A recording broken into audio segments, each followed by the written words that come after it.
Hello and welcome to this online class 12th maths का ये integral chapter है जिसमें हमने इंटीग्रेशन बाय पार्शियल फ्रैक्शन को डिस्कस अलग अलग वीडियोस में किए हैं। और ये पार्ट फोर्थ है इसका, जिसमें हमने ये नॉन रिपीटेड लीनियर फैक्टर्स हैं, जो तीन लीनियर फैक्टर्स हैं उनको लिया है। अब इनको डिस्कस करेंगे हम कैसे सेपरेट करना है सबसे पहले अलग अलग फ्रैक्शंस में, जिसको हम पार्शियल फ्रैक्शन कहते हैं। So because all are the linear factors, numerator सबका कांस्टेंट होगा। पहले के लिए ए ले लिया, दूसरे के लिए बी, तीसरे के लिए सी। तो ये हो गया। अब ये देखिए कि सब ये पहले तो सब हमको चेक करना है कि प्रॉपर फ्रैक्शन है, because the degree of numerator is 2 और डिनोमिनेटर तीन लीनियर फैक्टर्स हैं तो 3 हो गई। तो ये प्रॉपर है, इसलिए हमने डायरेक्टली इसको स्प्लिट कर दिया। अब ए बी सी की वैल्यू निकालनी है, वो वैसे ही निकालेंगे जैसे बाकी सब केसेस से पूरे डिनोमिनेटर से मल्टीप्लाई करके हम फाइंड करते हैं, वैसे ही करेंगे। So let us take the example. अब यहाँ देखिए ये एग्जांपल है 3x square plus x plus one और divided by x minus one, x minus two, x minus three है। तो this is 3x square plus x minus one by x minus one, x minus two, x minus three. अब इसमें तीन linear factors हैं तो तीन fractions बना रहे हैं। a upon x minus one plus B upon x minus two plus C upon x minus three. अब पूरे डिनोमिनेटर को हम मल्टीप्लाई करेंगे दोनों साइड में, ये पूरा डिनोमिनेटर है। या इधर का एलसीएम लें तो भी वही बात होगी। तो left hand side is 3x square, क्योंकि पूरा डिनोमिनेटर कट जाएगा, plus x minus one. Right hand side में x माइनस वन कटेगा तो a के साथ x minus two, x minus three आएगा। a b के साथ x माइनस टू कट जाएगा तो x minus one into x minus three आएगा b। और c के साथ x माइनस थ्री कट जाएगा तो plus x minus one into x minus two, बीच में जो साइन है प्लस का उसको हम लेते चलेंगे, ये c। अब एबीसी की वैल्यू निकालनी है तो देखिए ए की वैल्यू निकालने के लिए इन दोनों को जीरो बनाना होगा, और ये दोनों में कॉमन क्या है, एक्स माइनस वन। तो एक्स की जगह अगर हम वन रख दें तो बी और सी के कोएफिशिएंट जीरो हो जाएगा, ये जीरो हो जाएगा, ये जीरो हो जाएगा। लेफ्ट हैंड साइड में ये होगा three plus one minus one, three plus one minus one, ये थ्री हो जाएगा। राइट हैंड साइड में one minus two that is minus one, one minus three that is minus two. So this is two A. A की वैल्यू हो गई three by two. a is equal to three by two. अब b की वैल्यू निकालने के लिए हमको a और c को जीरो बनाना होगा, तो दोनों में कॉमन क्या है, x माइनस टू, तो x की जगह टू रख देंगे तो ये जीरो हो जाएगा और ये जीरो हो जाएगा।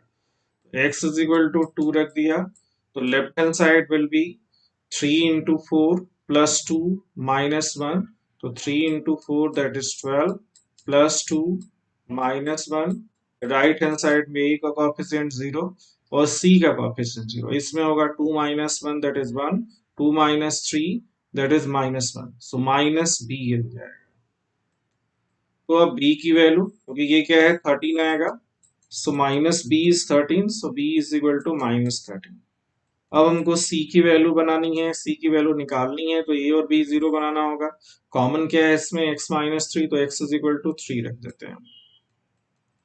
और x is equal to three रखने पे left hand side three into x square, तो three into nine 27 plus three minus one, 27 plus three minus one. और राइट हैंड साइड में a जीरो हो गया, b जीरो हो गया, कॉफिशिएंट इनके ये जीरो, x माइनस थ्री से ये जीरो हो जाएगा, x माइनस थ्री से ये जीरो हो जाएगा। Three minus one that is two, three minus two one, तो टू सी, ये हो जाएगा 29। Two C is equal to 29, तो c is equal to 29 by to.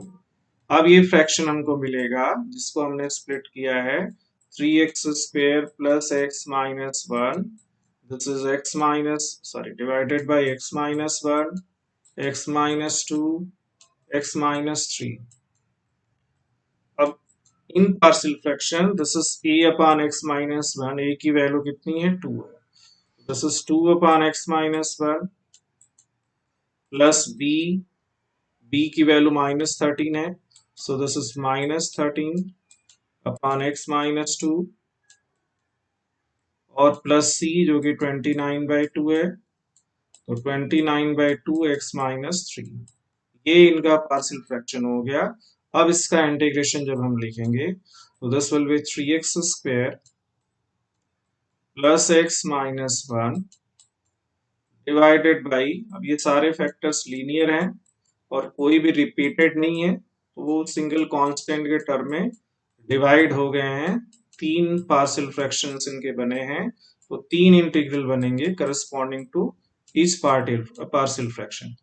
First हो गया 2/x-1, सेकेंड हो गया -13 dx/x-2 और थर्ड हो गया 29/2 dx/x-3। और सभी लीनियर हैं जिसमें x का कॉफिशिएंट 1 है, तो ये सभी लॉग में आ जाएंगे। सो और कॉफिशिएंट अलग अलग है तो कलेक्ट भी नहीं करेंगे। This is 2 log x-1 -13 log x-2 और प्लस 29/2 log x-3 और प्लस c, एक इंटीग्रेशन कांस्टेंट हो। तो देखिए हमने ए बी सी की वैल्यू फाइंड की। ए की वैल्यू हमको मिली दैट इज 2, सॉरी 3/2 है। देखिए मिस्टेक बाई मिस्टेक हो गया, यहाँ पे ए की वैल्यू 3/2 है, तो दिस इज 3/2। बी की वैल्यू -13 है, B is -13, that's okay. C is 29/2, तो यहाँ ये जो है 3/2 है, मिस्टेक थोड़ा सा कांस्टेंट की वैल्यू रखने में हो गया, तो you can check it, this is 3/2। चलिए और भी एग्जांपल हम ले सकते हैं। देखिए अब ये है, तो सबसे पहले तो आप देख रहे हो कि ये लीनियर नहीं है। लीनियर में इसको बनाया जा सकता है, तो इसको हम फैक्टराइज करेंगे। x² - 1 is factorise again. अगर नहीं फैक्टराइज होता है तब ये क्वाड्रेटिक वाला फॉर्म हो जाएगा। ये यहाँ पे फैक्टराइज हो रहा है, तो यहाँ भी आपको तीन लीनियर नॉन रिपीटेड फैक्टर्स मिल रहे हैं। तो इनको भी हम पार्शियल फ्रैक्शन में ब्रेक करेंगे, तो पहला हो जाएगा a/x-1। तीनों लीनियर हैं इसलिए तीनों के करस्पॉन्डिंग जो न्यूमरेटर होगा वो कांस्टेंट होगा, b/x+1 और प्लस c/2x+3। ये तीन अलग अलग पार्शियल फ्रैक्शंस हमने इसके बना दिए। अब पूरे डिनोमिनेटर से इससे मल्टीप्लाई करेंगे तो वहां कट जाएगा, तो left hand side will B only 2x-3, right hand side x-1 cut जाएगा तो इसके साथ x+1 और 2x+3 a, दूसरे के साथ x+1 कट जाएगा तो x-1 और 2x+3 b,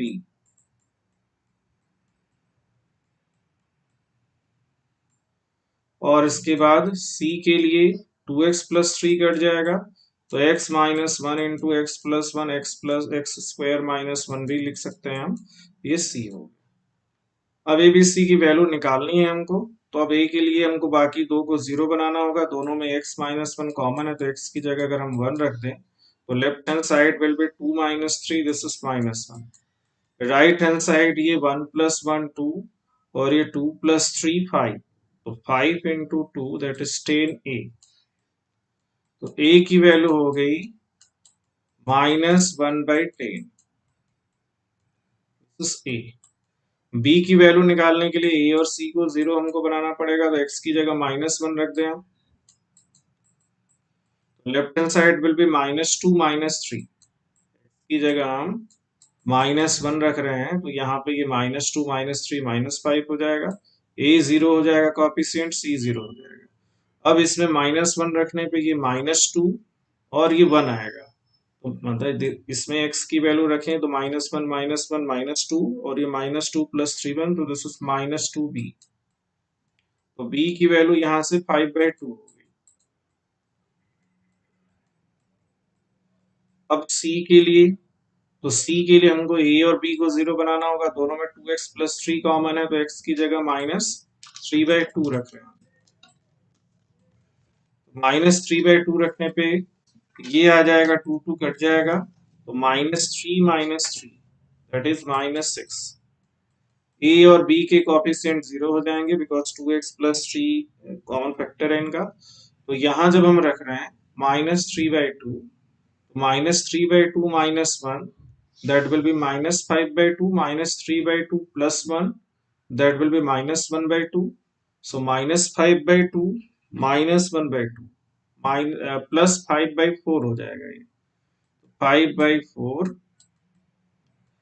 सी। अब फिर से आप रख सकते हैं इसमें वैल्यू देख के, सी में ये -3/2 -1, तो एलसीएम -2 हो जाएगा, तो -3 -2 -5, और यहाँ भी LCM -3 +1 -1/2, so that will be 5/4. So we get C is equal to -24/5। अब वो जो फ्रैक्शन है जो हमको जिसको स्प्लिट करे हैं 2x-3 अपान x-1 का x² - 1 था, जिसको हमने लिखा था x-1 x+1 और 2x+3। अब सभी हमको ए बी सी की वैल्यूज मिल गई हैं, तो हम इनको रख देते हैं पार्शियल फ्रैक्शन में स्प्लिट करने के लिए। अब ए की वैल्यू क्या है, तो that is a is equal to -1/10। So -1/10 पहला फैक्टर x-1 है, b की वैल्यू 5/2 है, और दूसरा लीनियर फैक्टर था x+1, c की वैल्यू -24/5 है, और तीसरा फैक्टर है 2x+3। अब जब हम इनको इंटीग्रेट करेंगे, तो इंटीग्रेशन में 2x-3 अपान x-1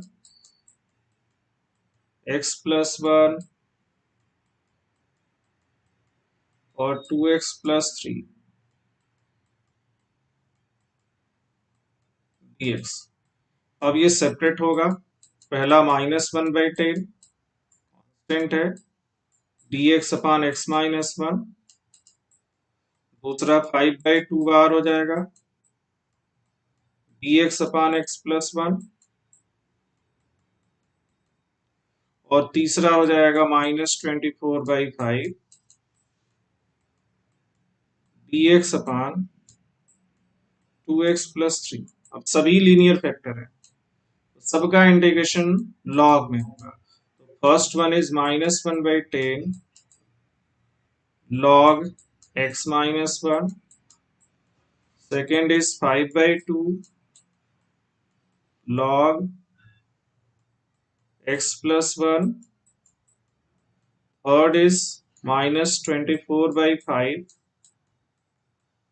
log 2x+3, लेकिन अब ये लीनियर फॉर्म हो गया, 2x+3 में कॉफिशिएंट 2 हो गया, तो इसलिए हमको 2 से डिवाइड करना होगा, प्लस सी। अब ये 2 से इसको कैंसिल कर देंगे तो ये माइनस कर हो जाएगा, लास्ट वाला टर्म -12/5 log 2x+3 हो जाएगा। तो इस तरह से इस फॉर्म को हमने, जो पार्शियल फ्रैक्शन का थर्ड फॉर्म है, उसको अप्लाई किया, क्योंकि नॉन रिपीटेड 3 लीनियर फैक्टर्स हैं, तीनों के लिए 3 कांस्टेंट लेके हमने सेपरेट किया। Thank you very much. अब इसके बाद जो है नेक्स्ट फॉर्म हम लेंगे पार्शियल फ्रैक्शन का नेक्स्ट वीडियो में। तब तक के लिए आप सभी को धन्यवाद।